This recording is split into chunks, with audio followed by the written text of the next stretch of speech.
ద్వితీయోపదేశకాండము 24వ అధ్యాయము.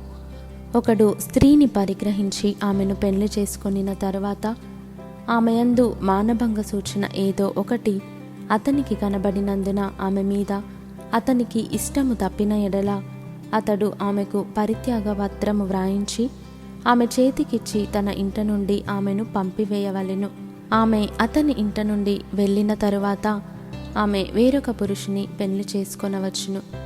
ఆ రెండవ పురుషుడు ఆమెను ఒల్లక ఆమెకు పరిత్యాగ పత్రము వ్రాయించి ఆమె చేతికిచ్చి తన ఇంట నుండి ఆమెను పంపివేసిన ఎడలనేమి, ఆమెను పెళ్లి చేసుకొనిన పిమ్మట ఆ రెండవ పురుషుడు చనిపోయిన ఎడలనేమి, ఆమెను పంపివేసిన ఆమె మొదటి పెనిమిటి ఆమెను పెళ్లి చేసుకొనుటకై ఆమెను మరలా పరిగ్రహింపకూడదు.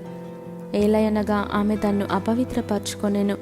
అది యెహోవా సన్నిధిని హేయము గనుక నీ దేవుడైన యెహోవా నీకు స్వాస్థ్యముగా ఇచ్చుచున్న దేశమునకు పాపము కలుగకుండునట్లు మీరు అలాగు చేయకూడదు.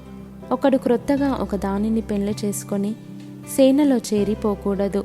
అతని పైన ఏ వ్యాపార భారమును మోపకూడదు. ఏడాది వరకు తీరికగా అతడు తన ఇంట ఉండి తాను పరిగ్రహించిన భార్యను సంతోషపెట్టవలెను.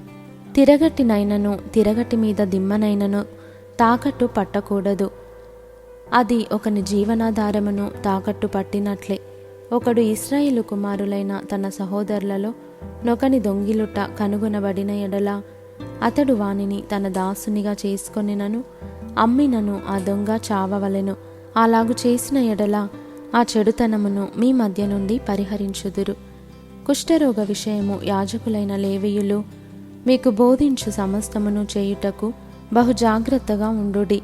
నేను వారికి ఆజ్ఞాపించినట్లు చేయుటకు మీరు జాగ్రత్తగా నుండుడి. మీరు ఐగుప్తులో నుండి వచ్చినప్పుడు త్రోవలో నీ దేవుడైన యెహోవా మిర్యామునకు చేసిన దానిని జ్ఞాపకముంచుకొనుడి.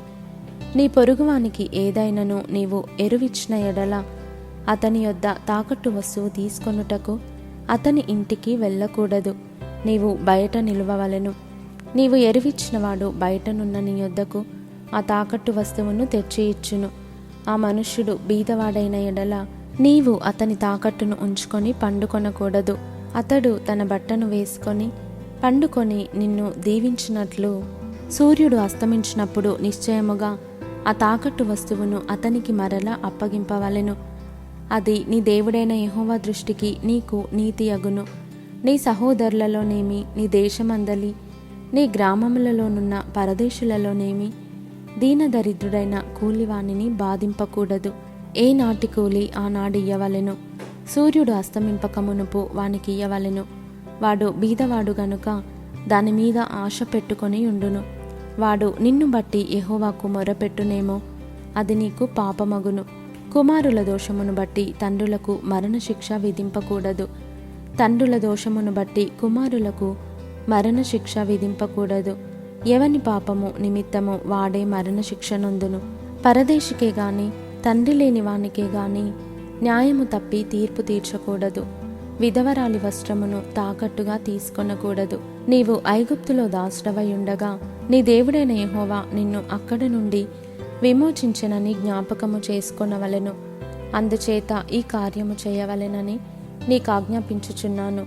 నీ పొలములో నీ పంట కోయుచున్నప్పుడు పొలములో ఒక పన మర్చిపోయిన ఎడల అది తెచ్చుకొనుటకు నీవు తిరిగిపోకూడదు.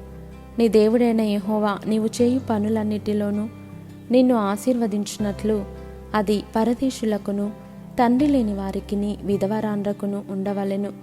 నీ ఒలీవ పండ్లను ఏరునప్పుడు నీ వెనుకనున్న పరిగెను ఏరుకొనకూడదు.